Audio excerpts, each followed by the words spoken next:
Encore une fois, nous vous saluons dans le précieux nom de notre Seigneur et Sauveur Jésus-Christ.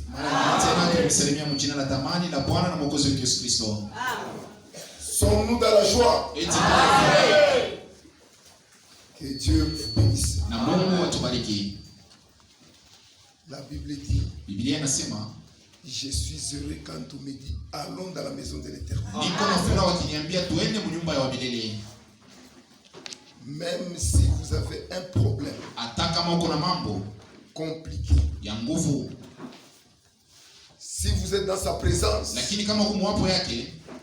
il est le maître des temps et des circonstances. Il devient solution à tous vos problèmes. Ce mystère-là, beaucoup de gens ne le connaissent pas. Notre Dieu, il n'est pas un homme.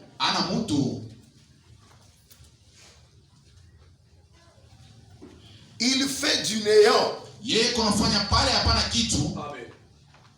Il fait apparaître quelque chose.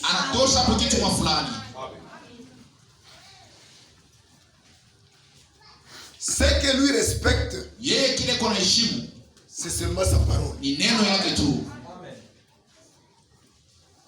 Quand tu as un problème, ne regarde pas aux terreurs du diable. Ne regarde pas l'ampleur ou la grandeur ou les rumeurs ou les commentaires. Si tu crois, cela suffit. Avance seulement.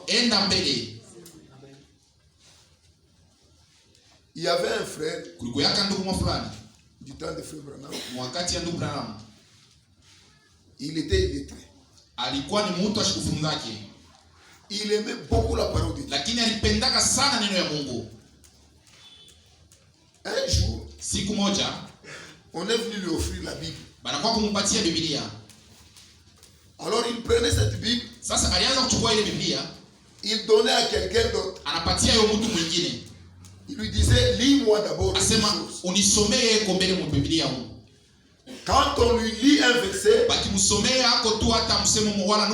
il crie Amen. Gloire à Dieu de tout cœur. Maintenant, il était en visite vers sa fille. Sa fille ne voulait pas ces cris bizarres. Sa fille était mariée.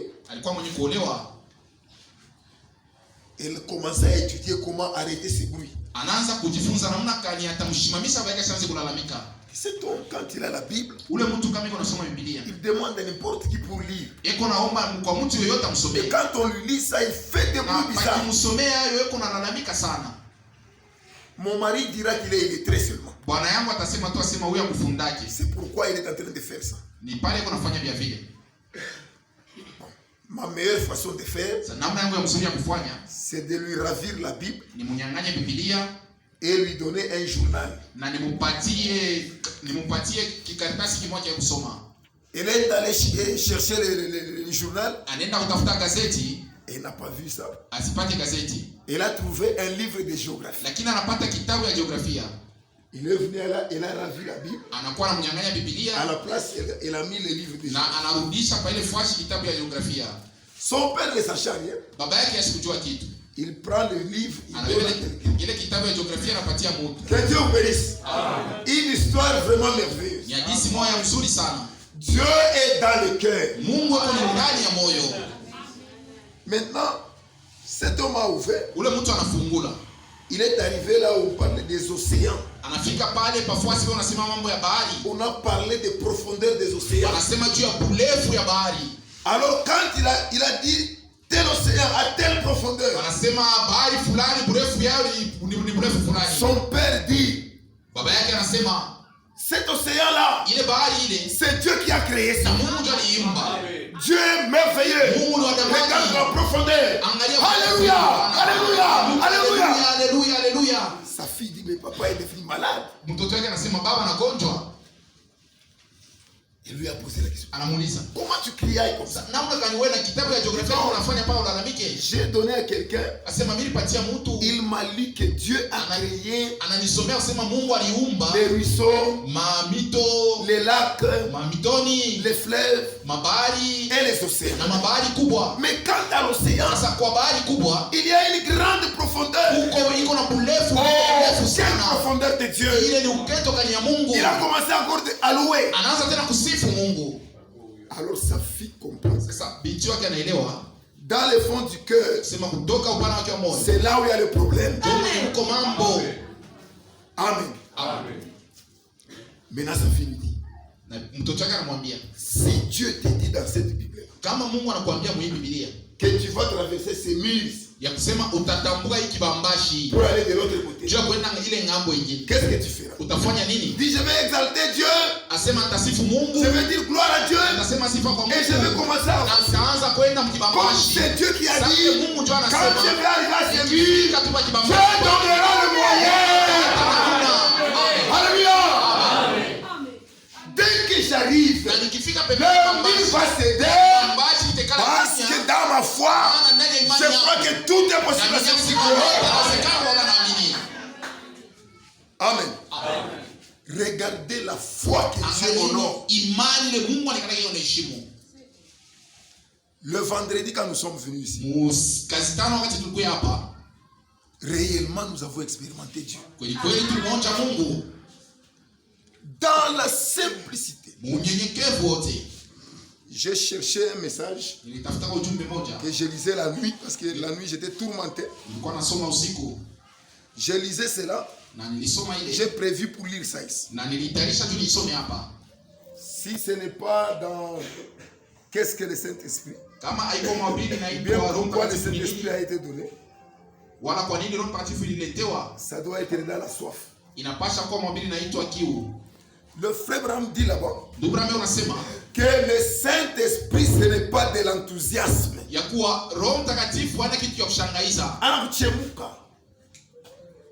Quand tu fais, ce n'est pas ça le Saint-Esprit. Le Saint-Esprit, c'est une réalité de la présence de Dieu dans sa parole et dans tes expériences de tous les jours. Amen. Dieu est vrai. Et il se manifeste par les œuvres du Saint-Esprit. Jésus disait, le Père est à moi. Quand je vous parle, c'est lui qui vous parle. Et c'est lui qui fait les œuvres. C'était très simple. Moi-même, je sentais que c'est comme si j'avance. C'est comme si je n'avance pas. Mais tout d'un coup, j'ai senti la présence de Dieu sans contrôle. Comme l'esprit des prophètes est soumis aux prophètes. Je me suis maîtrisé. Quand le Saint-Esprit est en vous, vous ne serez pas trop agité. C'est la personne de Christ témoignant à votre esprit que vous êtes enfant de Dieu. Quand tu arrives devant quelque chose que les gens semblent être compliqué, tu vas sentir dans ton cœur quelque chose qui te dit, prends courage, tu es un enfant de Dieu. Et quand cette chose déclare, tu vas sentir une assurance suprême qui vient revêtir ton esprit est dominé sur lui. Alors tu sens l'absolu en toi sur ce que Dieu a dit. Il est capable de l'accomplir. Amen. Et c'était très merveilleux. Durant toute cette semaine-là, nous avons essayé de montrer que les Juifs agissaient par ignorance. Même Paul lui-même a dit. D'abord, je vais vous lire l'écriture des Juifs. Comment Paul est en train de dire. C'est par ignorance. Et on poursuivait pour faire voir que nous aussi, c'est par l'ignorance que nous avons agi comme ça. Même quand nous sommes ici, là, nous pouvons faire des années, mais nous agissons toujours par ignorance. Pour discerner les choses de Dieu, il faut que Dieu te les révèle. Nous allons y arriver. Paul est en train de dire dans 1 Corinthiens chapitre 2, le verset 7. Nous prêchons la sagesse de Dieu, mystérieuse,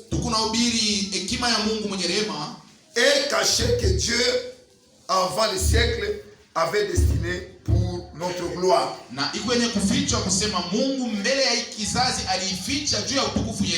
Sagesse qu'aucun des chefs de ce siècle n'a connue. Maintenant écoutez. Si il l'avait connu, il n'aurait pas crucifié le Seigneur de gloire. Amen.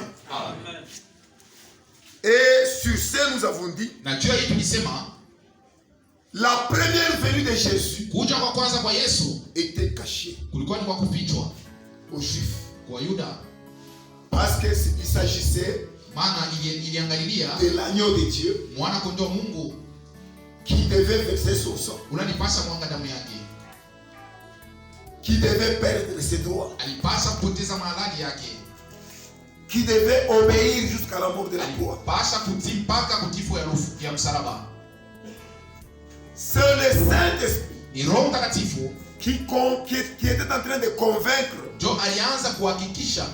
aux gens que Jésus était fils de Dieu. Lui-même en tant qu'agneau de Dieu, il perdait ses droits. Et nous avons montré ce mystère. C'est un grand mystère. La naissance de Jésus était cachée. Parce qu'il devait mourir pour que nous puissions vivre. Nous aussi, notre nouvelle naissance est cachée. Le jour où tu as cru et que tu étais baptisé, personne dans le monde ne connaissait pas. Peut-être même dans ta famille, personne ne connaissait que tu avais cru ici. Tu es allé même pour le baptême, on t'a baptisé. Si tu n'as rien dit, personne ne saura quelque chose. Parce que c'est la naissance d'en haut. C'est ainsi que quand nous vivons sur la terre, étant nés de nouveau, les gens ne croiront pas. Et nous prenons la nature de l'agneau. Comme Jésus était l'agneau. En perdant nos droits, nous ne pouvons pas témoigner par notre bouche. Mais ce sont les œuvres que nous faisons. Et ces œuvres-là, ce ne sont même pas nos œuvres. Ce sont les œuvres que Dieu a préparées d'avance afin que nous les pratiquions. Les œuvres du témoignage de l'agneau qui témoignent que nous sommes réellement des agneaux. Quand quelqu'un discerne, c'est alors qu'il voit, il comprend que Ce frère ici, ya kusema huyu ndugu, s'il vous plaît, acceptez que je vous appelle un nom qui me vient à l'esprit. Ce frère Lewis ici, asema huyu ndugu Lewis eko hapa. Ce qu'il était avant, ce n'est pas ce qu'il est maintenant. Ana kile eko hapa sasa. Amen. Et maintenant, quand tu recevras le Saint-Esprit, na wakati utapokea Roho Mtakatifu, tu verras que utaona kusema cette vie qui est en toi, maisha ile iko ndani ce yako, n'est pas celle que tu vivais. haiko ile ulikuwa naishi zamani. Ce n'est ni même celle que tu voulais vivre. Haiko hata ile ulikuwa unatamani kuishi. C'est une vie à part Maisha yenye kutengwa wala ya qui pekee est en toi yenye kwa ndani pour la yako gloire de Dieu. kwa utukufu yake Mungu. Et quand tu vis, Na wakati unaishi, tu n'as pas besoin qu'on te témoigne. hauna lazima wakushuhudie, Tu as besoin que toute la gloire lakini lazima yako ni kusema utukufu yote puisse retourner à Dieu. urudie Mungu. Alléluia. Nous avons vu ça. Tuliona ile, Nous avons vu dans Galates, ilisoma Galatia chapitre 1, sura ya kwanza, comme Paul lui-même témoigne qu'il a, et c'est pas l'ignorance. vile Paulo mwenyewe kunashuhudia kwa kupitia kutokujua, C'est pas l'ignorance qu'il a vécu comme ça. kwa kutokujua ndio alikuwa anaishi mwili na Galates Mungu. chapitre 1, verset 11 Sura ya kwanza mstari ya à 16. 11 mpaka 16. Je vous déclare, frère, que l'évangile qui a été annoncé par moi Na niambia ndugu yako injili yenye nilimipasha n'est pas de l'homme, haiko ya mtu, car je l'ai ni reçu ni appris de l'homme, maana sikuipokea wala sikuifundishiwa na mtu, mais par une révélation de Jésus-Christ. lakini niliipokea kwa ufunuo wa Yesu Kristo. Maintenant, suivez. Vous avez su, en effet, Mlijulishwa kusema quelle était autrefois ma conduite dans le judaïsme. hali yangu mudini ya Kiudea namuna ilikuwa Comment zamani, j'ai persécuté à outrance namuna nilianza kuteswa na kuangamiza wa Kristo, et ravager l'église de Dieu, kupomona kanisa ya Mungu, et comment j'étais plus avancé dans le judaïsme na namuna nilikuwa mwenye kusonga mbele mudini ya Kiudea que beaucoup de ceux de mon âge na bengi et de ma nation. bamukizazi yangu na bamumiaka yangu na bamuichi yangu, Étant animé d'un zèle excessif, tulikuwa benye kusukumwa na bidii ya kupita, c'est un zèle amer, ni bidii ya uchungu ile, pour les traditions de mes pères. juu ya mazoezo na makanuni ya baba yetu. Mais lorsqu'il a plu à celui qui m'a mis à part, Lakini wakati nimpendeza ule aliniweka pembeni et le sein de ma mère, tangi mtungu wa mama yangu, et qui m'a appelé na par sa aliniita grâce kwa neema yake, de révéler en moi son fils, na alinifunulia mwana wake ndani yangu, afin que j'annonçasse parmi les païens. ili nipate kutangaza kwa mapagano, Aussitôt je n'ai consulté ni chair na pale ni le sang. sikuuliza hata mtu moya. Amen. Amen. Maintenant, Sasa dans 1 Timothée, mwa Timotheo wa kwanza chapitre 1, verset 12. sura ya kwanza mstari ya 12. Ces choses sont très importantes. Hivi vitu viko na maana. Peut-être tu as toujours mis de côté Saa zingine unawekaka paka kila mara pembeni la volonté de Dieu. mapenzi ya Mungu, Mais aujourd'hui tu comprendras lakini leo utaelewa que c'est par ignorance ya que kuwa tu ni le kwa fais. kutokujua ndio ulikuwa naifanya. Je rends grâce à celui qui m'a fortifié, Na rudisha sifa kwa ule alinipatia nguvu, à Jésus-Christ notre Seigneur, Yesu Kristo Bwana wetu, de ce qui m'a jugé fidèle en m'établissant dans le ministère. na vile aliniona mwaminifu kuniweka mhuduma. Moi qui étais auparavant un blasphémateur, Mimi ule zamani nilikuwa mtu mwenye kuwa na makufuru, un persécuteur, wa kuangamiza, un homme violent, mtu wa makali, mais j'ai obtenu miséricorde. lakini napata rehema, Mais j'ai obtenu miséricorde lakini napata rehema parce que j'agissais par ignorance kwani nilikuwa natenda kwa kutokujua et dans l'incrédulité. na ndani ya kutokuamini. Il a reconnu lui-même Yeye mwenyewe alijitambua que c'est par ya l'ignorance kuwa ni kupitia kutokujua et par na incrédulité. kutokuamini. C'est ce que chacun de nous, Ni ile kila mmoja wetu en faisant de réelles expériences avec Dieu, mkufanya maonjo ya kweli na Mungu doit comprendre anapaswa que kuelewa kusema si Christ est en vous, kama Kristo yuko ndani yako, les choses anciennes sont passées. maneno ya zamani ni yenye kupita, Les expériences anciennes sont passées. maonjo ya zamani ni yenye kupita, Tout devient nouveau. vyote vinabaki vinarudi vipya, Et la foi doit être ferme. na imani inapaswa kuwa imara. Le verset 16. Mstari ya 7. Mais j'ai obtenu miséricorde nilipokea rehema, afin que Jésus-Christ fasse voir en moi ili Yesu aoneshe ndani yangu les premiers toute sa longanimité, aoneshe uzuri wake, pour que je serve d'exemple à ceux qui croiraient na ili niwe mfano kwa wale wataamini en lui par la vie éternelle. Wale wataamini kwa mwa Yesu kupitia uzima wa milele. Paul était l'exemple. Paulo alikuwa ni mfano juu yetu wote. Amen. Amen. Si tu agissais par ignorance et que la révélation est venue et que Dieu te montre ce qu'il faut faire, alors abandonne les voies de l'ignorance. Amen. Nous voyons que Simeon avait prophétisé sur Jésus par son humilité, par sa nature de colombe. Les gens passaient par-dessus. Les gens ne comprenaient pas qui était Jésus. Simeon avait prophétisé que Jésus amènerait la chute et le relèvement de beaucoup en Israël. C'est dans Luc chapitre 2. Luc chapitre 2. Verset 34. Ce sont des types qui sont très importants. Le verset 34. Simeon le bénissait et dit à Marie, sa mère, voici cet enfant est destiné à amener la chute et le relèvement de beaucoup en Israël, et à devenir un signe qui provoquera la contradiction, et à toi une épée te transpercera la langue, afin que les pensées de beaucoup de cœurs soient dévoilées.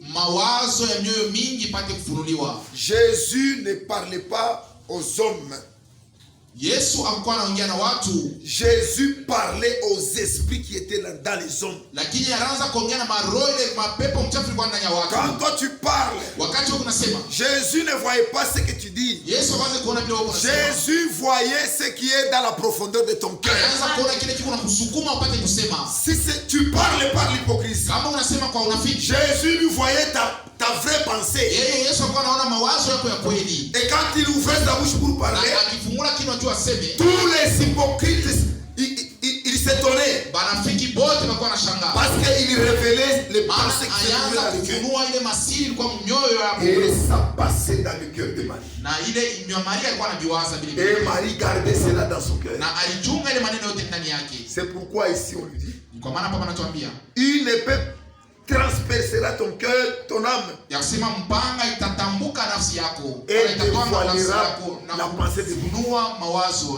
Quand vous ouvrez dans Actes, chapitre 4, il est dit que la parole de Dieu est puissante qu'une quelconque épée à deux tranches.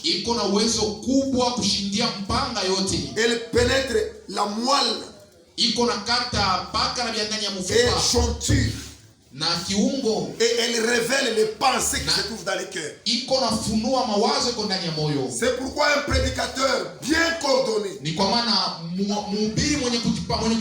dans la discipline de Dieu et dans la crainte de Dieu, quand il parle, ce n'est pas lui qui parle, c'est Dieu qui perce les cœurs et dévoile les esprits de Dieu. Vous comprendrez très bien que ce n'est pas l'homme. Maintenant c'est Simeon qui a témoigné cela. Maintenant Jésus lui-même, il a témoigné cela aux pharisiens. Dans Matthieu chapitre 21,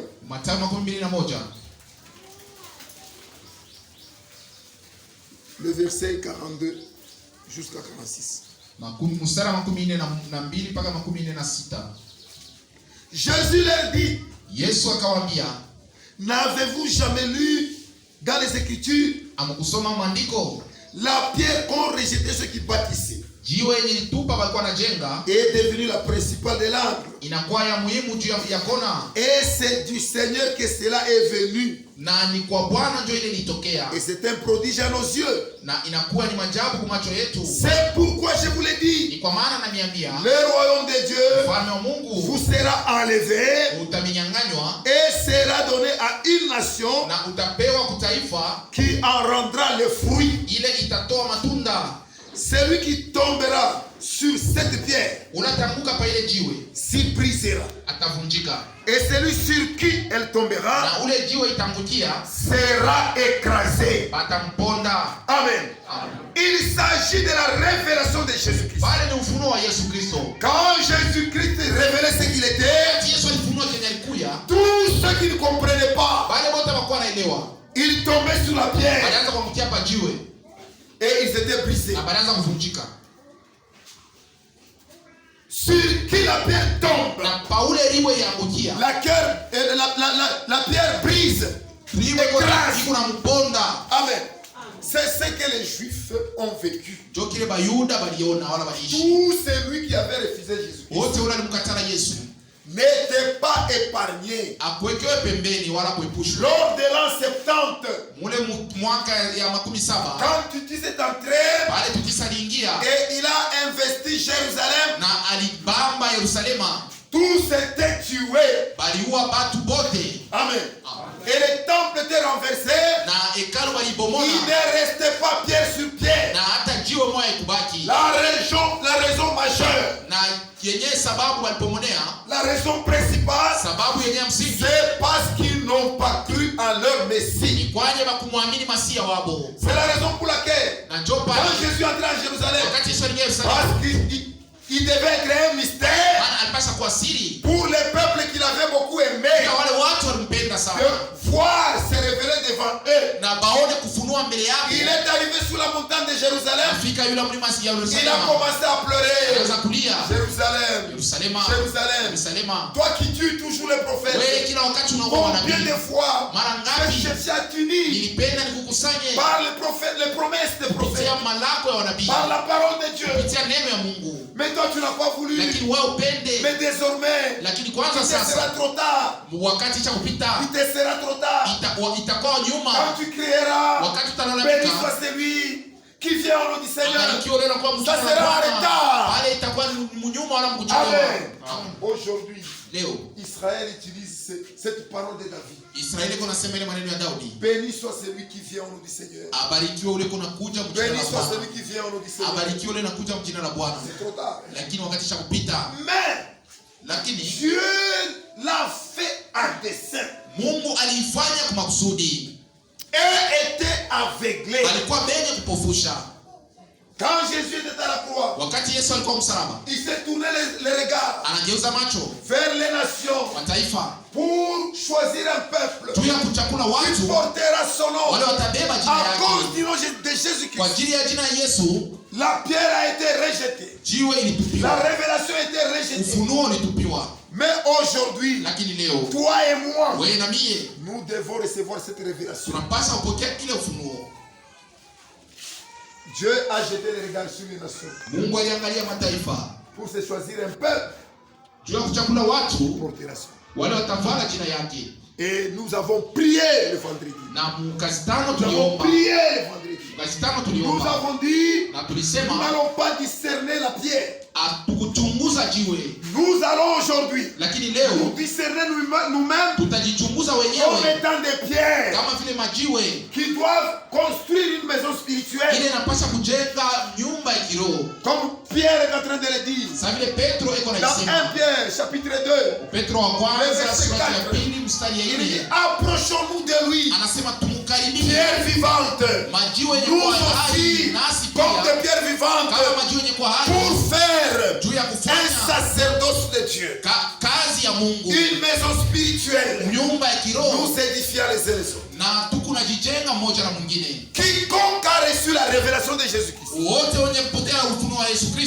il doit être semblable à Christ. Il doit être semblable à la pierre pour construire la maison de Dieu. C'est pourquoi Paul ne sachant rien, il persécutait les hommes qui croyaient. Mais la voix lui dit, pourquoi me persécutes-tu? Amen. Quand il posait la question, qui es-tu, Seigneur? La voix lui dit, je suis Jésus. Mais lui voyait les gens, les hommes et les femmes. Cela est un mystère. Amen. C'est un mystère. Nous lisons dans Ephésiens chapitre 2.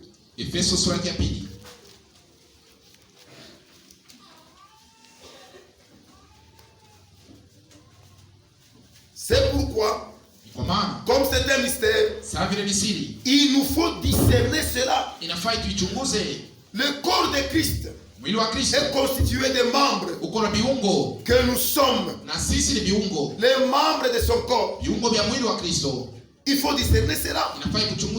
Cela est très important. Lisons directement Ephésiens chapitre 3. Parce qu'on n'a pas de temps. Verset 6. Écoutez. Ce mystère, c'est que les païens sont co-héritiers, forment un même corps et participent à la même promesse en Jésus-Christ. Par l'évangile dont j'ai été fait ministre, selon le don de la grâce de Dieu qui m'a été accordé par l'efficacité de sa puissance. Amen. Nous sommes les païens. Chacun a été appelé individuellement. Si nous posons la question, quel est ton témoignage? Quand tu étais appelé, chacun donnera son témoignage. C'est pourquoi nous avons dit, tout mouvement que tu fais, la manière que tu te comportes pour servir Dieu, sache que Dieu le sait. Amen. Dieu te connaît très bien. Le jour où tu as cru, on t'a invité plusieurs fois. Ce jour-là, tu croyais que c'est comme tous les jours. Je dis, bon, je vais les satisfaire. Bon, attends, moi je vais me la faire. Mais quand tu viens, pour Dieu, c'est ton jour du salut. Toi tu ne sais pas. C'est pourquoi aujourd'hui, si tu entends sa voix, n'endurcis pas ton cœur. Alléluia. Amen. Dieu te connaît. Moi je ne te connais pas. Je ne connais même pas ton nom. Mais poursuivons. Tu vas découvrir que réellement Dieu te connaît. Amen. C'est là où nous avons prié beaucoup. Et nous avons vu la main de Dieu. Lève-nous maintenant pour la lecture de la parole. Nous allons lire dans 1 Corinthiens chapitre 11.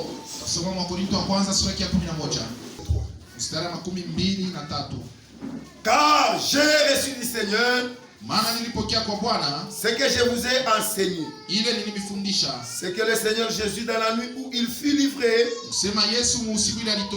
prit le pain et après avoir rendu grâce, il le rompit et dit, ceci est mon corps qui est rompu pour vous. Faites ceci en mémoire de moi. De même après avoir soupé, il prit la coupe et dit, cette coupe est la nouvelle alliance à mon sang. Faites ceci en mémoire de moi toutes les fois que vous en boirez. Car toutes les fois que vous mangez de ce pain et que vous buvez de cette coupe, vous annoncez la mort du Seigneur jusqu'à ce qu'il vienne. C'est pourquoi celui qui mangera le pain et boira la coupe du Seigneur indignement sera coupable envers le corps et le sang du Seigneur. C'est très clair ici. Celui qui mange le corps et boit le vin, il sera coupable envers le corps et le sang. D'autres doctrines disent Dieu transforme le vin en pain. Le pain en corps de Christ. Et le vin en sang de Christ. Le pain reste le pain. Et le vin reste le vin. Ce sont des types, des représentations, et qui ont de l'explication dans l'antitype, dans la réalité. Amen. Quand Jésus a dit ceci est mon sang, et il leur a donné, ils ont bu. Est-ce qu'il était déjà parti à la croix? Quand il a pris le pain, il a brisé cela, il a donné à tous. Est-ce qu'il était déjà mort? Le pain reste le pain, ce sont des symboles. Qu'on ne vous dise pas que la prière va transformer le pain en corps de... Non. Amen. Nous continuons. C'est pourquoi celui qui mangera le pain et boit la coupe du Seigneur indignement sera coupable envers le corps et le sang du Seigneur. Que chacun donc s'éprouve soi-même, et qu'ainsi il mange du pain et boive de la coupe. Car celui qui mange et boit sans discerner le corps de Christ du Seigneur mange et boit un jugement. C'est là où nous avons sorti ce titre ici. Discerner le corps de Christ. C'est là où nous avons tiré ce titre.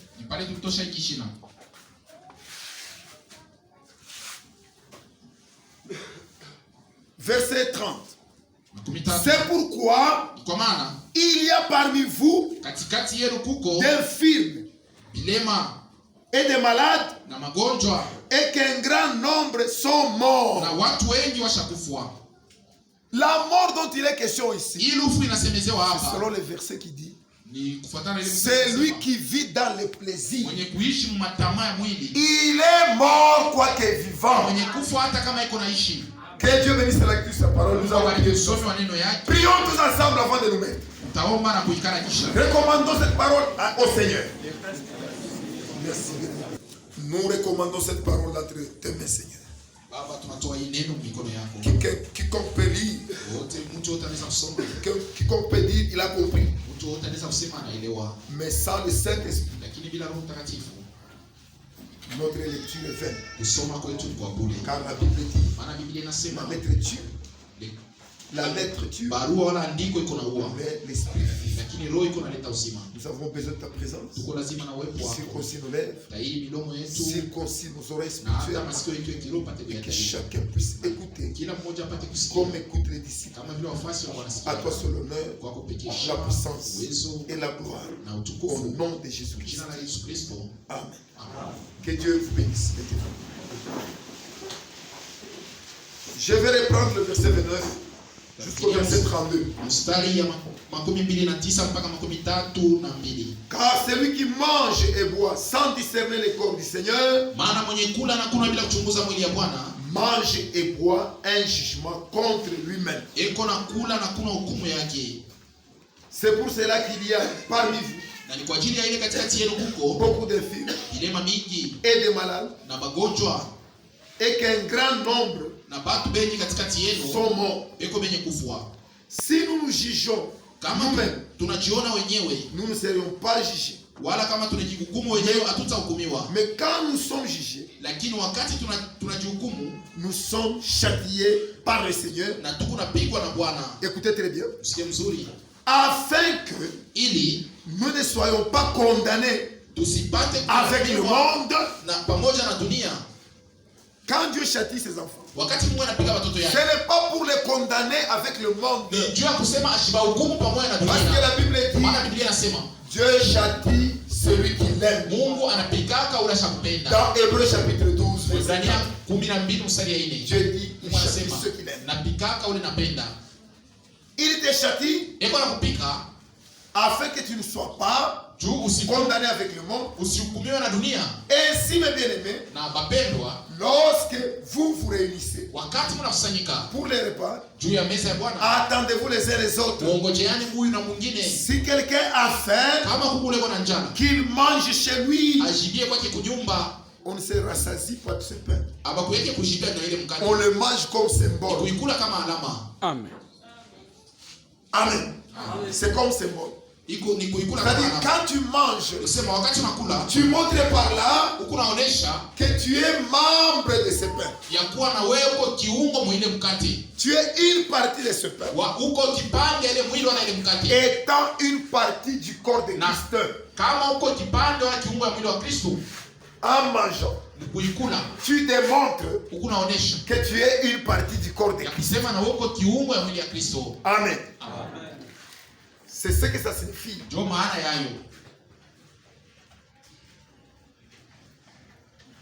Ainsi, mes bien-aimés, lorsque nous nous réunissons, si quelqu'un a faim, qu'il mange chez lui, afin que vous ne vous réunissiez pas pour attirer un jugement sur vous. Amen. Il dit, je vais régler les autres choses quand je serai arrivé chez vous.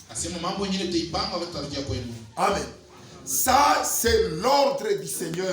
Quand nous lisons le verset 23, car j'ai reçu du Seigneur ce que je vous ai enseigné. Paul n'a jamais été en chair avec Jésus-Christ. Pendant que Jésus était là, lui, il était au pied de Gamaliel, en train d'apprendre les traditions de ses pères. Quel était ce père? C'était les pharisiens. C'est ainsi qu'il pouvait accepter ce que les pharisiens lui disaient. Un bon disciple, il applique ce que son maître lui donne. C'est pourquoi, comme il était très excellent que tous les autres, il avait du zèle excessif dans le judaïsme, même plus que ceux de son âge, même plus que ceux qui sont grands par rapport à lui. Il était respecté comme étant révérend. Mais ces choses-là, dit-il, ces choses sont devenues de la boue pour lui. Quand il a reçu la révélation, c'est pourquoi la Bible nous demande de discerner. Le terme discerner veut dire quoi? Discerner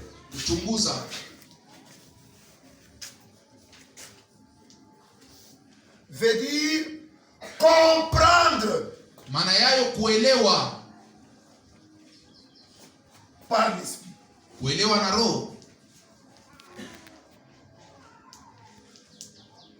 Amen. Et le discernement, c'est le don de Dieu. Quand Dieu vient à toi, il veut que tu le connaisses. Il va d'abord te donner l'esprit de discernement. C'est-à-dire un esprit bien disposé pour comprendre les Écritures. C'est Dieu qui le fait. Ce n'est pas de toi-même. Car personne ne peut connaître Dieu que si et seulement si Dieu se révèle à lui. C'est pourquoi Jésus a dit, Personne ne connaît le Père si ce n'est le Fils. Et personne ne connaît le Fils si ce n'est le Père. Et à celui à qui dont le Fils veut lui révéler. Quand il vient à toi, il te donne un esprit de discernement. Ensuite, lui, il se révèle.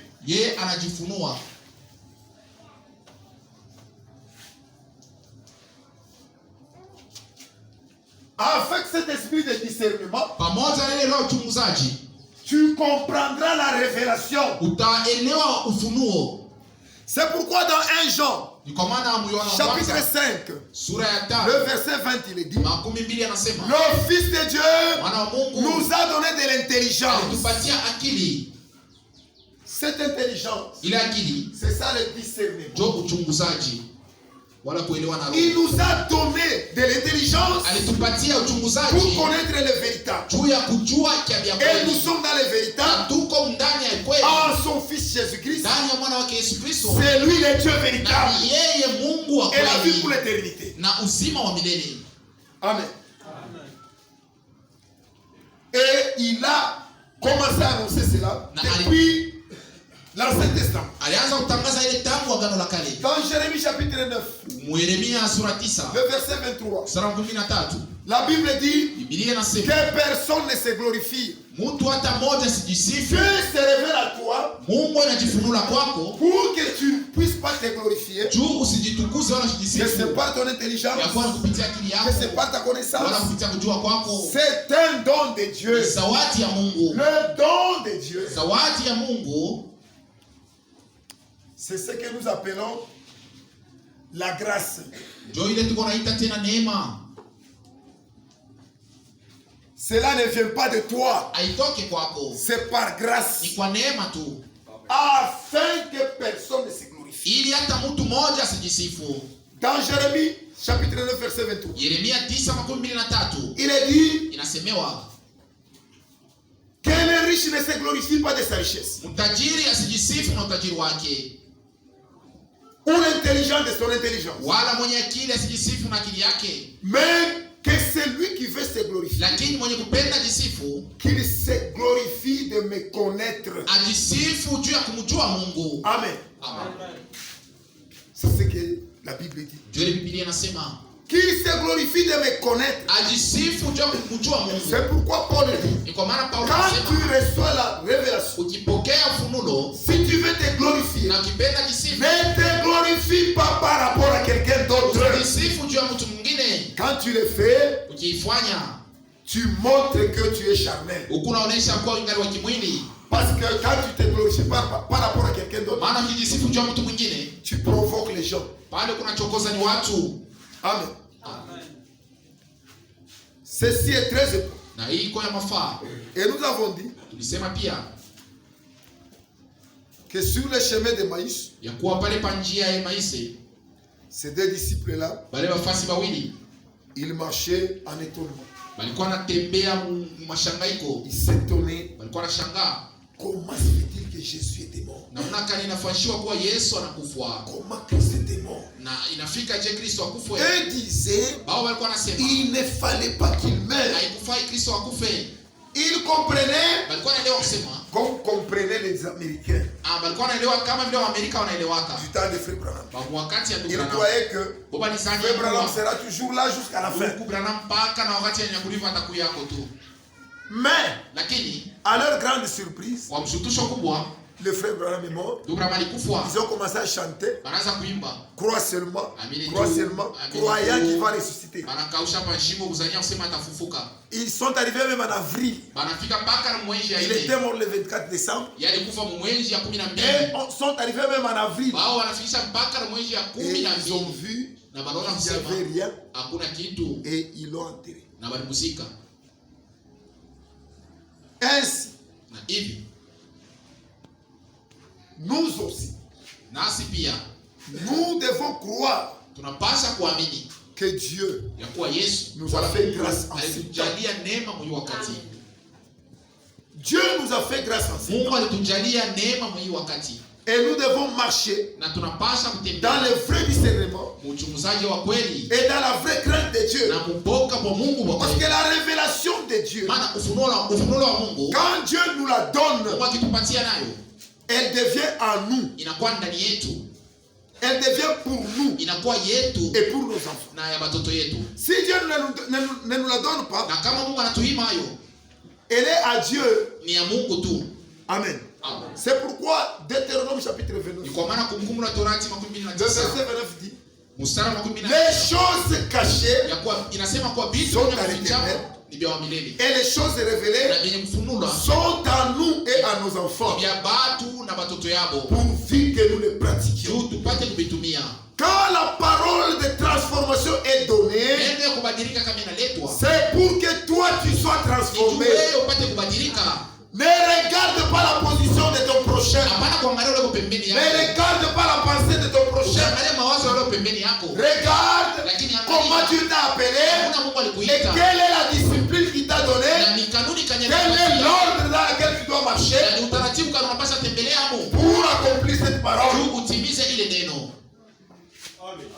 C'est pourquoi il y avait 12 disciples de Jésus.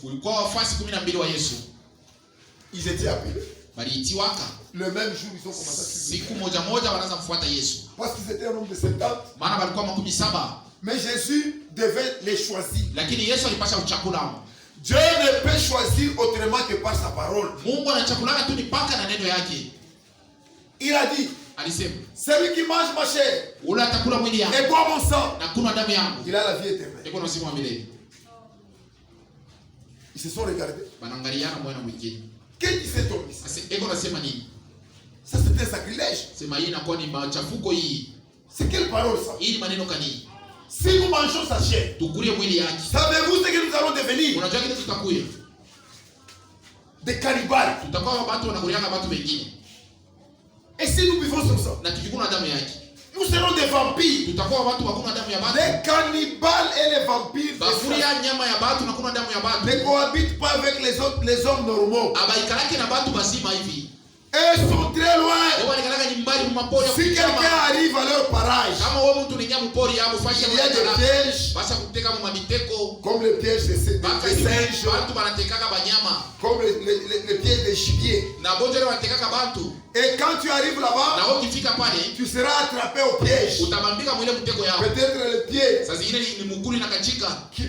qui entre dans la corde, et la corde s'attire vers le haut. Tu te retrouves entre le ciel et la terre, suspendu par le pied. Tu vas crier, il n'y aura pas de secours. Quand tu vas crier, et écoute là où ils viennent maintenant t'attraper. C'est comme un toit d'araignée.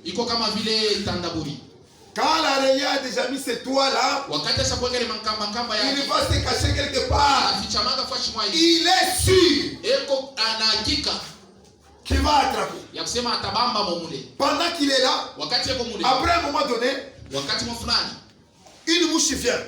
Une mouche est attrapée là-bas. Elle commence à faire des bruits. Et ces bruits-là vont permettre à l'araignée, c'est un signal pour l'araignée. Et l'araignée vient. Et l'enveloppe encore plus. Le lit encore plus. Et il est tué. Amen. C'est pourquoi nous aussi, la guérison divine, les miracles et autres, ce ne sont pas les choses qui vont étonner les élus. Quand tu vas quelque part, là où on prêche la parole, si tu es l'élu de Dieu, tu feras très très attention à ce qui est prêché. Pas au miracle. Les miracles, c'est comme l'hameçon qui cache la part. Quand il y a beaucoup de miracles, vous verrez beaucoup de gens venir. En voyant les miracles, ils attrapent l'hameçon. Beko na bambika kundobani. Et on les amène hors de l'eau. Na banawatosha mumai. Wala mazebu. Amen. Amen. Ce qui est important pour les élus de Dieu, c'est la parole de Dieu. La parole de Dieu, c'est Christ. Christ, c'est notre Pâques. Amen. Il a été immolé pour nous. Dans Exode chapitre 12, Dieu avait demandé à Moïse de faire ce miracle. Il y avait beaucoup de miracles. Mais Pharaon endurcissait toujours le cœur. Maintenant Dieu a dit à Moïse, dis aux enfants d'Israël de s'enfermer par famille. Qu'ils prennent un agneau qui peut convenir pour qu'ils mangent dans cette famille. Avec les herbes amères. Avec le pain sans levain. Qu'ils s'enferment et qu'ils immolent l'agneau, qu'ils prennent le sang, qu'ils mettent au linteau. Amen. Dès qu'ils mettront le sang au linteau, et dès que je passerai, en passant par la maison, je passerai par-dessus. Et toutes les maisons qui auront le sang appliqué sur le linteau, pas au seuil de la maison, pas au seuil, parce que le sang sera foulé, mais au linteau. C'est pourquoi les enfants de Dieu ne peuvent pas fouler le sang. Le sang, tu dois l'accepter dans ton cœur. Fouler le sang, c'est quoi? Mener une vie indigne, une vie impure, qui n'est pas la parole de Dieu. Quand tu vis cette vie, tu n'es pas digne. Amen. Tu n'es pas digne. Le sang ne doit pas être répandu sur la terre, sur les escaliers et les seins de la porte. Ça doit être placé au linteau. Pourquoi? Pour que quand l'ange destructeur viendra, que tu sois épargné. Le sang avait double action. Première action, c'est l'expiation des péchés. C'est ça, l'expiation des péchés. Tu dois demeurer saint si tu es dans le sang. Dans l'Ancien Testament, le sang des animaux couvrait les péchés. Mais dans le Nouveau Testament, le sang de Jésus-Christ ôte les péchés. C'est pourquoi ta vie doit être la vie de la parole de Dieu, la vie digne de la parole de Dieu. Quel est ton témoignage? Après avoir cru au sang, quel est ton témoignage? La première action, c'est l'expiation des péchés. Deuxième action, c'est la protection contre l'ange destructeur. Amen. Quand tu te trouves dans le sang, la Bible dit, il n'y a donc maintenant aucune condamnation pour ceux qui se trouvent en Jésus. Amen. Quand tu es dans le sang, tes péchés ne te condamnent pas. Tes péchés, ce sont les branchements. Et nous branchons d'une manière. Pourquoi? Parce que dans nos cœurs, il n'y a plus de racines de péché. Si Dieu regarde, par où il va te condamner? Il n'y a rien. Parce qu'il a déjà déchiré les actes qui nous condamnaient. Et il les a crucifiés. Il les a cloués à la croix. En public. C'est pourquoi, quand tu acceptes le Seigneur Jésus, maintenant, déjà le sang fait l'expiation de tes péchés. C'est pourquoi Pierre a dit, répandez-vous Et que chacun de vous soit baptisé au nom de Jésus-Christ pour la rémission de ses péchés. Amen. Et vous recevez le Saint-Esprit. Car la promesse, vous allez dire là-bas, nous ne sommes pas le temps de Pierre. Vous allez dire que nous ne sommes pas le temps de Pierre. Pierre a continué en disant, car la promesse est pour vous et pour tous ceux qui viennent au loin,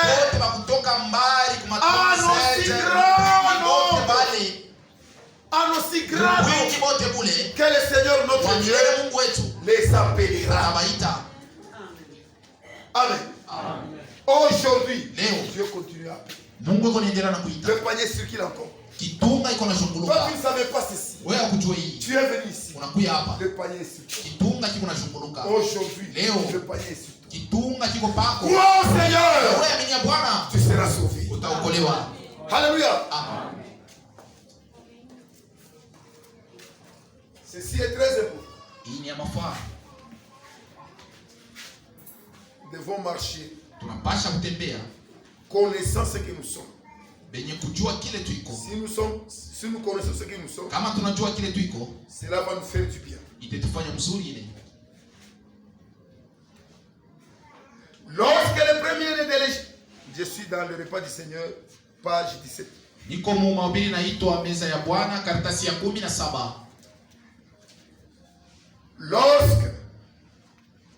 Lorsque les fils premiers-nés des Égyptiens furent tués par l'ange destructeur, les fils premiers-nés d'Israël furent épargnés par l'ange et par l'Éternel,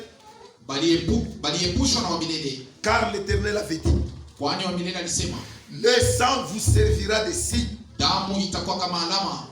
sur les maisons où vous serez. Et je ferai je verrai le sang et je passerai par-dessus vous. Et il n'y aura point de plaie à destruction au milieu de vous quand je frapperai le pays d'Égypte. Le sang de l'agneau de la Pâque opéra l'expiation et en même temps il était un signe de protection contre le châtiment de l'Éternel. Alors ces cris et lamentations régnaient dans toutes les maisons des Égyptiens. Les Israélites, eux, se trouvaient en parfaite sécurité dans leur maison. La colère de Dieu ne pouvait les atteindre, car l'agneau avait été déjà sacrifié à leur place. De la même façon, les élus ne sont jamais ni touchés ni punis par la colère divine, car le sang de l'agneau est leur expiation et leur protection. Amen. Paul écrit à l'église, car aussi notre Pâque, Christ est notre Pâque, a été crucifié. 1 Corinthiens chapitre 5 verset 7. Esaïe écrit aussi, le châtiment qui nous donne la paix est tombé sur lui. Alléluia. Jésus-Christ a pris tous les châtiments de tes péchés qui te condamnent. Si tu crois en lui, maintenant, ne pense plus à tes anciens péchés. Amen. Car l'expiation a été faite. Quand l'agneau a été immolé. Amen. C'est la raison pour laquelle nous sommes ici. C'est exactement comme dans le naturel. Quand les gens ont faim, On les approche à la table pour qu'ils mangent. Approchez-vous à la table. Ils ont faim et ils ont soif. Qu'est-ce qui se passe? Les aliments que vous mangez, d'où sont-ils venus? Ces aliments-là, pour que tu manges et chasse ta faim, pour que tu manges et chasses ta faim, c'est quand le maïs a été tué. Le maïs est allé au moulin. Le maïs est passé par le feu. La poule a été tuée. Elle a été grillée. Et elle est amenée à table. Pour que toi tu puisses manger. Quelque chose est bon. Pour que toi tu manges et que tu vives. S'il n'y a pas quelque chose qui était mort, tu n'allais pas manger. Tu n'allais pas vivre. Il fallait qu'il y ait quelque chose qui meurt. C'est pourquoi le christianisme, c'est la vraie religion. Amen. Tous les autres ici, ils amènent leur sacrifice. Si tu vas chez les Bouddhas, on va te demander un sacrifice. Tu vas donner un animal pour vivre. On tue cet animal, on fait des cérémonies. C'est pourquoi leur vie, c'est une vie bestiale. Parce que cette vie vient de l'esprit des animaux. Et c'est là, comme l'animal est très bas que l'homme, son esprit n'est pas supérieur à l'esprit de l'homme. C'est pourquoi il continue à pécher. Il continue la vie bestiale. Amen. Mais nous, quand nous sommes tombés dans le péché, Dieu a pourvu une vie qui est excellente par rapport à la vie.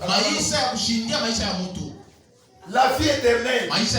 Pour que quand cette vie sera donnée, et que nous l'acceptions, que nous ne mourrons jamais.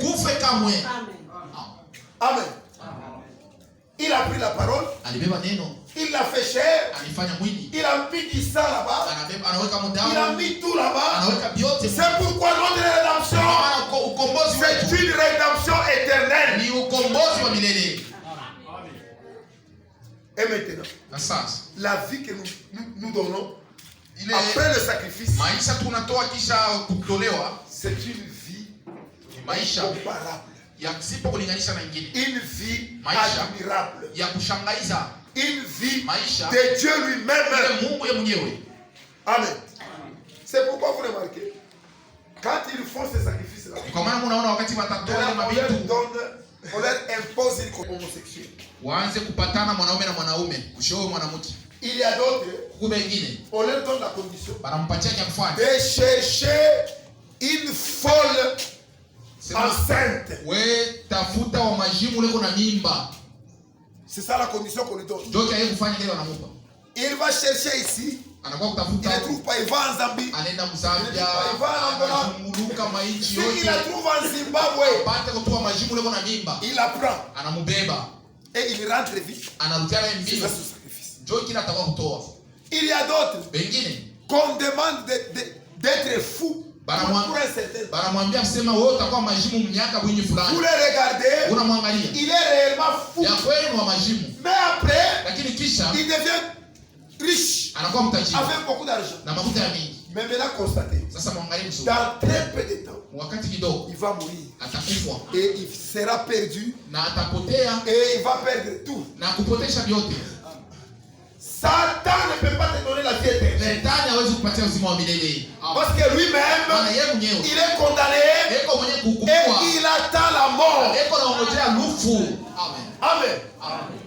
Satan, il va seulement te tromper. Tu auras des prados, tu auras ceci. Mais quand tu regardes celui qui Il est à lambeau. Il n'a pas une bonne vie. Il fallait lui dire, dans le monde, le monde d'aujourd'hui, c'est un monde égoïste. Toi, tu n'as pas de prade. Comment tu prétends me le donner? Tu lui poses la question. Et qu'il est sincère. Il te dira que c'est la mort qui te donne. Amen. Mais quand tu acceptes ces sacrifices agréés par Dieu lui-même, l'agneau immolé déjà par la fondation du monde, manifesté et crucifié pour vous, tu as la vie éternelle. Alléluia. Et quand tu marches avec cet agneau-là, tu retourneras à la vie éternelle. Dans toute ta marche, tu ne vas pas chercher les choses. Tu ne vas pas les chercher. Tu n'auras pas l'ardent désir d'avoir les choses de ce monde. Tu vas aspirer aux choses éternelles. C'est là où nous avons la guerre avec le diable. Le diable nous envie. Parce que lui, il a déjà perdu son opportunité. Dieu ne lui permet plus de se répartir. Amen. Le verset 1. Si donc vous êtes crucifiés avec Christ, cherchez les choses d'en haut, où Christ est assis à la droite de Dieu. Attachez-vous aux choses d'en haut, non à celles qui sont sur la terre. Et votre vie est cachée avec Christ en Dieu. Quand Christ, votre vie paraîtra, alors vous paraîtrez aussi avec lui dans la gloire. Amen. Jean a parlé la même chose dans 1 chapitre 5. Vient du monde, et le monde passe, et sa convoitise aussi. Mais celui qui fait la volonté de Dieu demeure éternellement. Amen. À ce moment-là, vous serez en dégoût des choses du monde. C'est là où la guerre commence avec le diable. Et la Bible dit dans 1 Timothée chapitre 2, tous ceux qui veulent vivre pieusement, ils seront persécutés. C'est là où nous avons la guerre. Nous cherchons la piété. Le diable cherche la destruction. Nous combattons. Et le plus vainqueur est celui qui est mort. Et il est ressuscité avec Christ. Amen. Alléluia. Que nous avons fait avec Dieu. Nous avons vu discerner. Nous avons expliqué que c'est la compréhension par l'esprit. Qu'est-ce que nous devons discerner? Qu'est-ce que nous devons discerner? Cela est très important. Je lis dans discerner le corps du Seigneur. Page 5. Il n'y a pas de paragraphe. Je vais appeler ça paragraphe 3. Pour gagner le temps, je vais commencer au milieu. Au milieu de cette paragraphe. Aujourd'hui, nous ne sommes pas seulement coupables du même crime que celui pour lequel Paul réprimanda l'église de Corinthe. Quel est la crime? C'est celui qui mange indignement. Le frère dit, ce n'est pas seulement manger indignement, mais il y a quelque chose aussi qui nous fait coupables. Et encore, d'essayer de faire quelque chose que le Seigneur a commandé sans discerner le corps du Seigneur. Et le corps du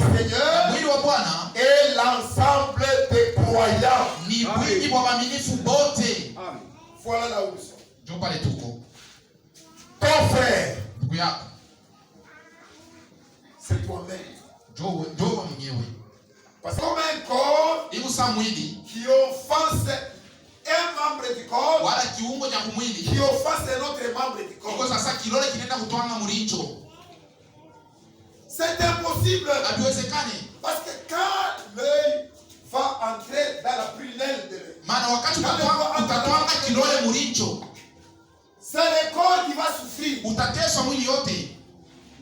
Le corps aura la fièvre. Mwili itakuwa maungu moto. Même le doigt hata kenye kilole qui est allé entrer dans la kile kienda kutwanga mule muricho aura la fièvre na aussi. kio kitashikia maungu moto.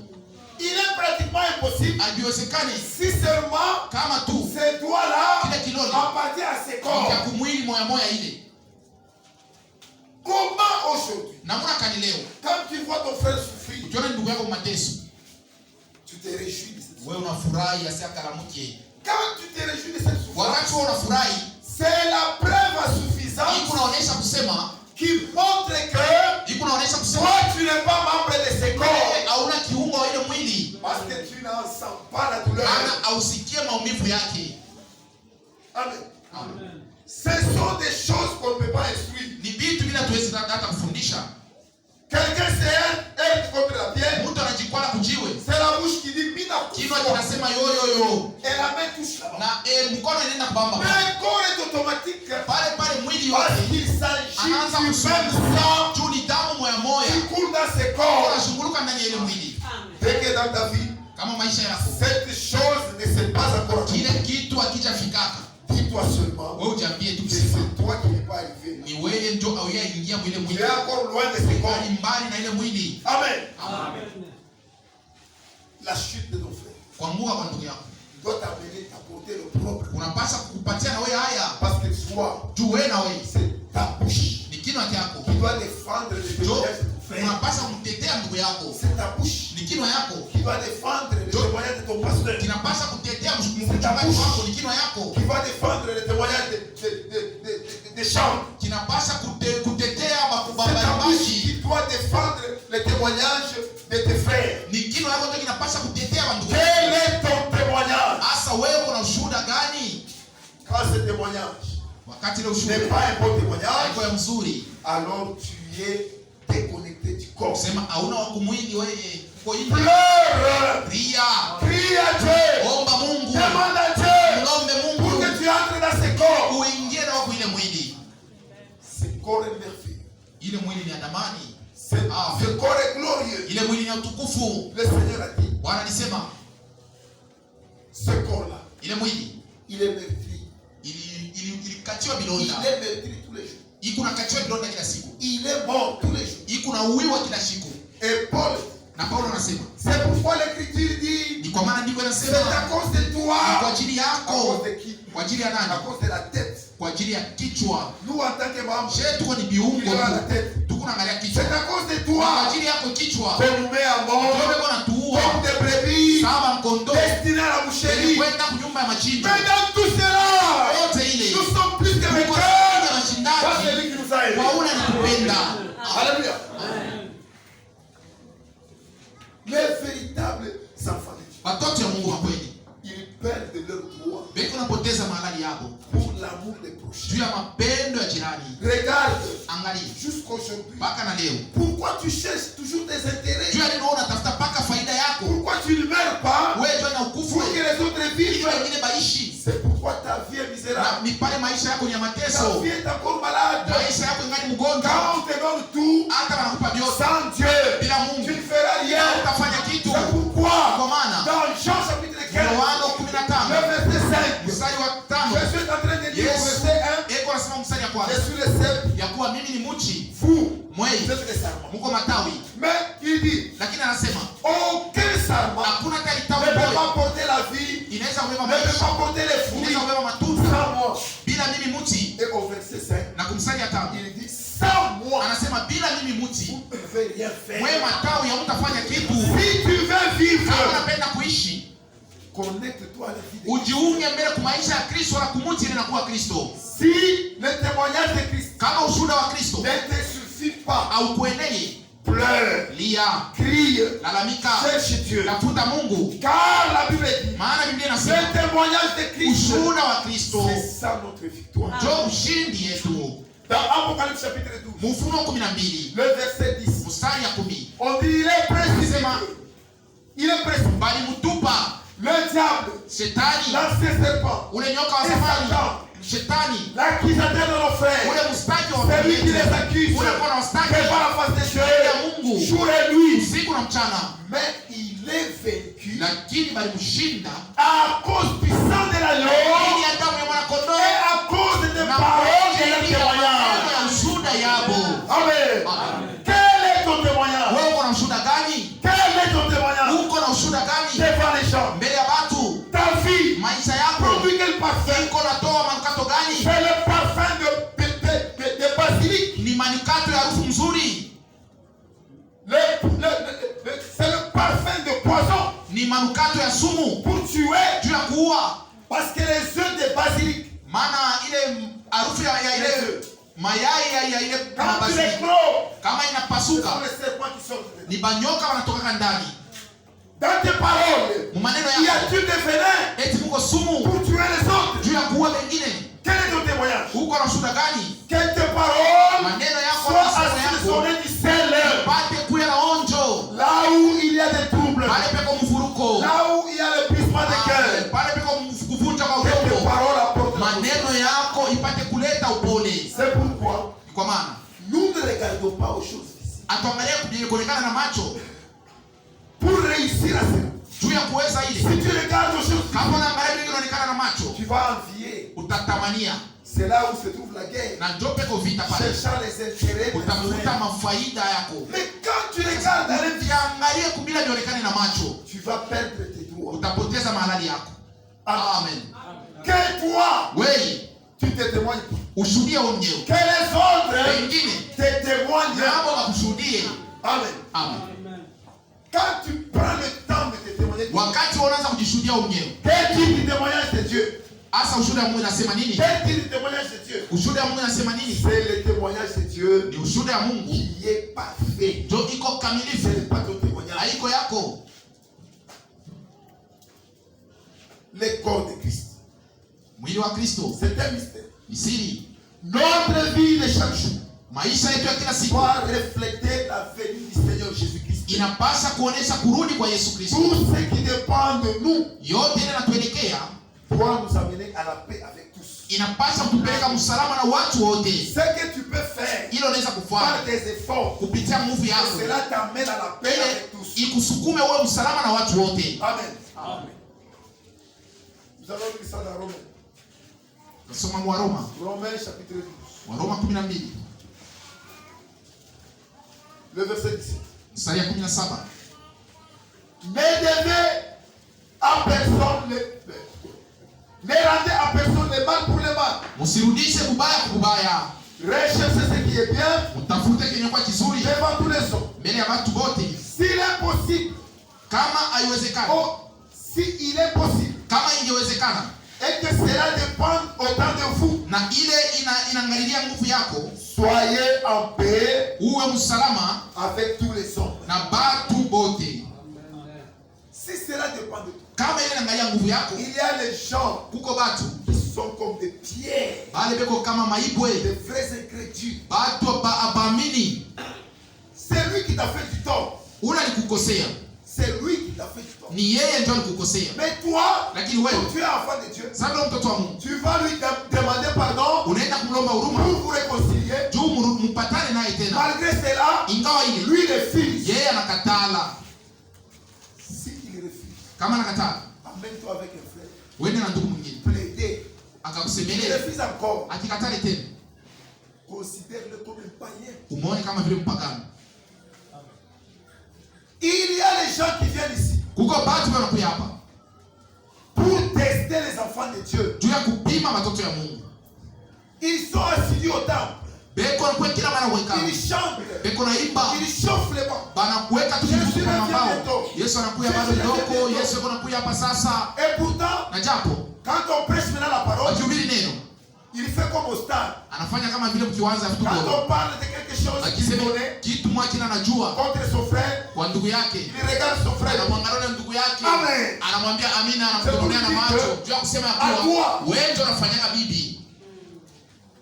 Mais quand tu vas sortir, sasa wakati atatoka, Dieu va te justifier en quoi? Mungu atawahesabia hakimu nini? Crois-tu tromper Dieu?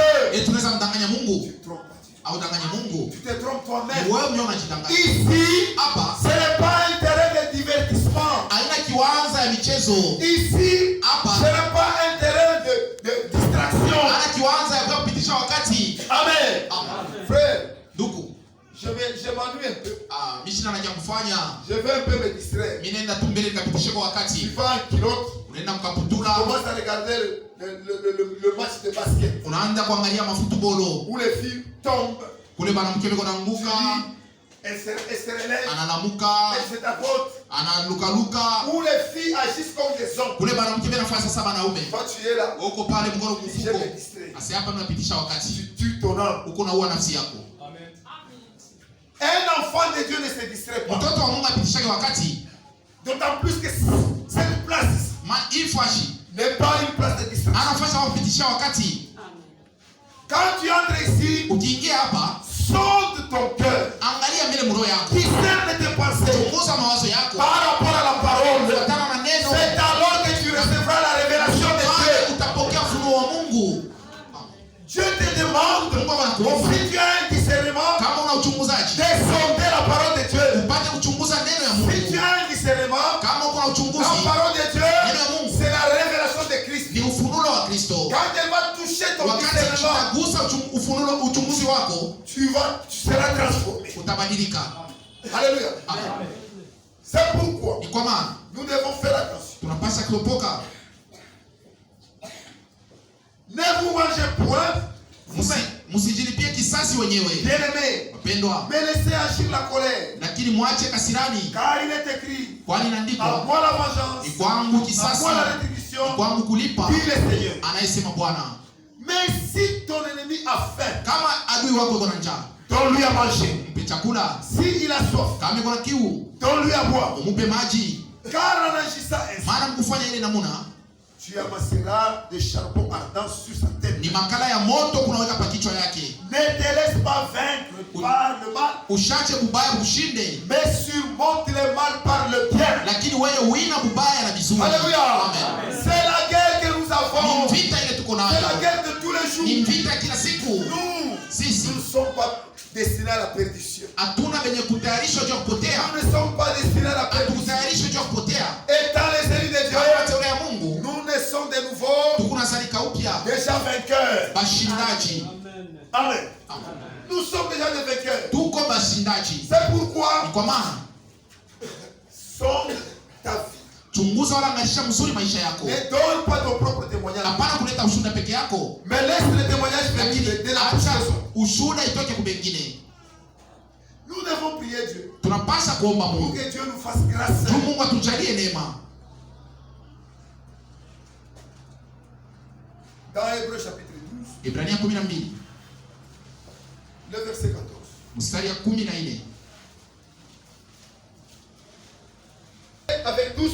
Tafuteni salama na watu wote. Et la sanctification. Pia utakaso. Sans laquelle personne ne verra le Seigneur. Bila hivi vitu hakuna mtu atamwona Bwana. Ici, hapa, Paul ne donne pas une parole bénévole. Paulo asilete neno ya bure. Il ne donne pas une parole qui exerce ta propre volonté. Asilete neno ya kutimiza mapenzi yako. Ici c'est l'ordre. Hapa inakuwa ni kanuni. C'est l'ordre qui est soumis. Inakuwa ni kanuni inatoka. Mais dans Romains chapitre 12, Waroma 12, il dit, anasema, si cela dépend de vous, kama inakuangalilia wao na kuelekea wewe, soyez en paix avec tous. Uwe salama na watu wote. Là, tu dois faire l'effort. Nisema pale ni wewe uchikaze. Uwe salama. Mais ici, c'est l'ordre. Banaleta ni kanuni ya kubembeleza hapa. Que tu dois te mettre à la Nisema ni kitu unapaswa kutafuta bila kuonesha kila siku. Pourquoi? Parce que cela découle de ta nature. Maana iko natoka mwali yako. Ta nature à toi, yako, tu es fils de Dieu. Uko mtoto wa Mungu. Et reste qui procure la paix. Ataitiwa de Dieu. Amen. C'est ça ta nature. Maintenant, comme c'est ta nature, quand quelqu'un te fait du tort, toi tu es obligé de rester en paix. Pendant beaucoup d'années, toi ne les rejette pas. Ne les rejette pas pour toujours. Mais le jour où il viendra, il peut te dire, maintenant j'accepte. Je comprends que tu as raison. Pardonne-moi. Ta réponse à toi sera, je t'avais déjà pardonné. Déjà longtemps, c'est toi qui ne voulais pas. Maintenant, je suis sûr que tu aimes vraiment mon frère. Tu le salues. Tu lui donnes la main d'association des enfants de Dieu qui procurent la paix. Alléluia. Tu lui montres l'amour. Tu as manifesté le Père envers son fils l'enfant prodigue croyait être intelligent. Il cherchait ses intérêts personnels. Il a pris tout ce qu'il croyait pour lui. Il est allé loin, croyant qu'il va vivre.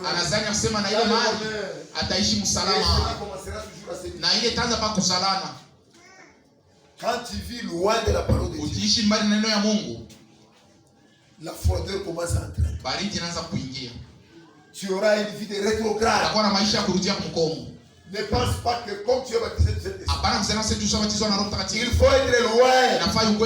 Si tu es baptisé de Saint-Esprit, le Saint-Esprit t'obligera de rester dans la parole de Dieu. Parce que la nourriture du Saint-Esprit, c'est la parole de Dieu. Si tu es loin, c'est la seule chose qui montre que tu n'as jamais été baptisé. Amen. Quand tu as le Saint-Esprit, il y a les signes. Il y a les signes qui se manifestent.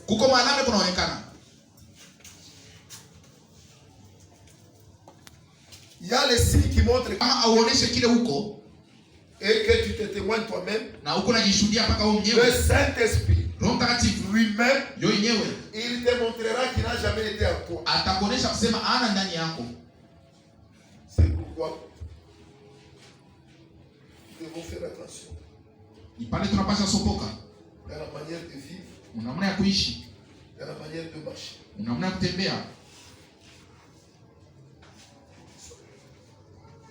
Écoutez, si c'est la soif,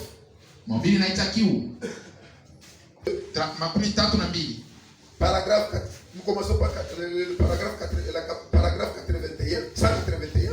Kifungo yake ya 188 na moja. Nous allons commencer à sauter. Aussi, si vous négligez de donner au Saint-Esprit la parole de Dieu, vous mourrez. Amen. Et si vous négligez de lire la Bible et de croire la Bible afin de nourrir le Saint-Esprit, vous mourrez. Amen. Jésus a dit dans Luc chapitre 4, verset 4, l'homme ne vivra pas seulement de pain, paragraphe 191, presque au milieu pour gagner le temps. Maintenant, rappelez-vous que la parole de Dieu est celle dont le Saint-Esprit se nourrit. Il ne se nourrit pas de l'enthousiasme.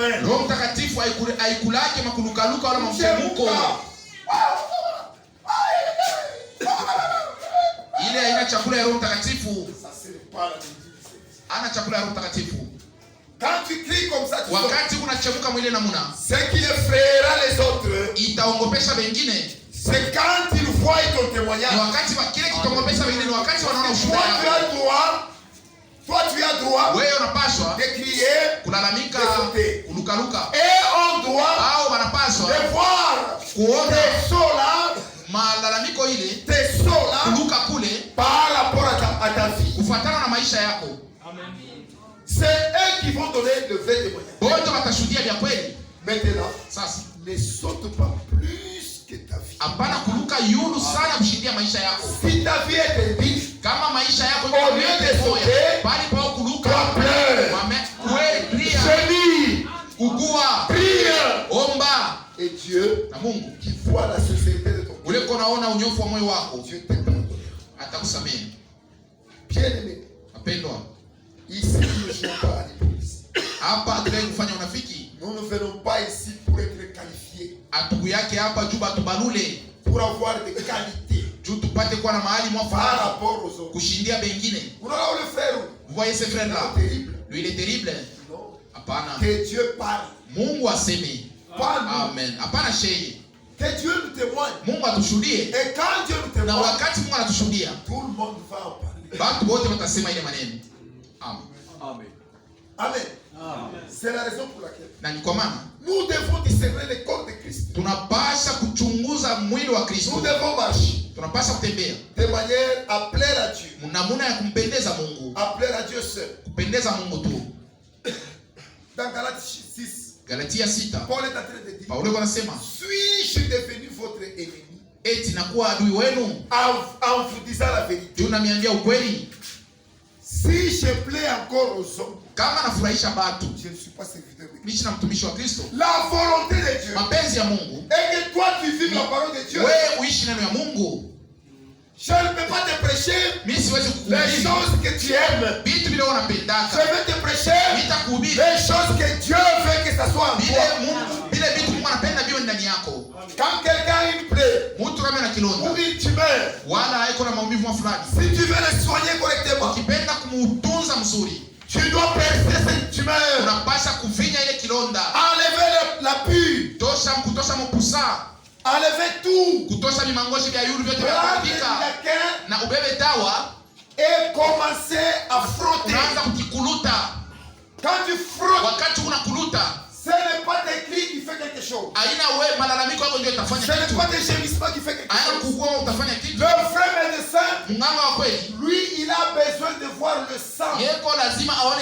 Le sang propre qui sort. Et là, il sera sûr que toutes ces sont sorties. Amen. Dieu aussi, il a son objectif. Pour te sanctifier, il veut que tu sortes dans les plaisirs du monde. Il veut que tu regrettes la vie passée. Il veut que ton témoignage soit le témoignage de Paul. Des choses que j'ai considérées comme des gains, maintenant, je les vois comme des envie terrestre. Mon bien-aimé frère, ne te procurera rien. Le jour où tu auras ramassé beaucoup de choses, tu te dis dans ton cœur maintenant pour t'asseoir, pour manger et à ta satiété, pour commencer à faire à ta satisfaction. C'est le jour où le petit démon appelé cancer va commencer. Maintenant quand tu vas à l'hôpital, on te dit cela produit du cholestérol et cela produit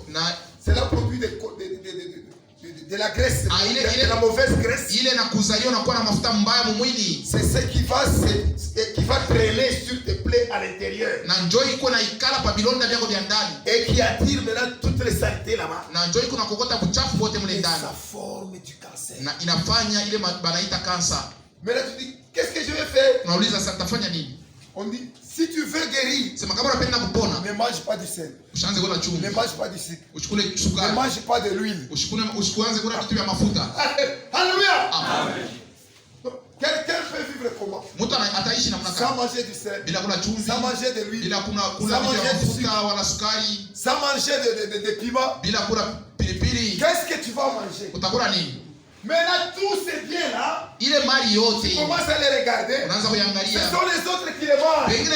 Toi tu ne manges pas. La déception de ta chair. Mais si si tu cherches le Seigneur de tout ton cœur, tu auras la vie éternelle. Alléluia. Et quand tu meurs, tu quittes seulement de la terre, tu entres dans une nouvelle vie. Et cela devient une réalité. La vie éternelle devient une réalité. Qui ne dépend pas de ta richesse, qui ne dépend pas de toi, mais dépend de Dieu. Jésus a dit, il y a plusieurs demeures dans la maison de Dieu. Si cela n'était pas, je vous l'aurais dit. Je vais vous préparer une place. Lorsque je m'en serai allé et que je vous aurai préparé une place, je reviendrai à vous. Je vous prendrai avec vous, avec moi, afin que là où je suis, vous soyez. Amen. Jésus dit, si cela n'était pas, je vous l'aurais dit. Ce que Jésus a dit, c'est l'amen, c'est la vérité. Dans l'Ancien Testament, les prophètes prophétisaient la vérité. Mais Jésus, quand il est venu, lui-même était la vérité. Amen. C'est pourquoi lui ne disait pas ainsi dit l'Éternel. Lui disait en vérité, je vous l'ai dit. Si tu veux vérifier la vérité, si tu veux sonder les Écritures, sonde les Écritures avec la vie de Jésus-Christ. C'est ça la stature parfaite de Dieu. Alléluia. C'est là où nous devons atteindre.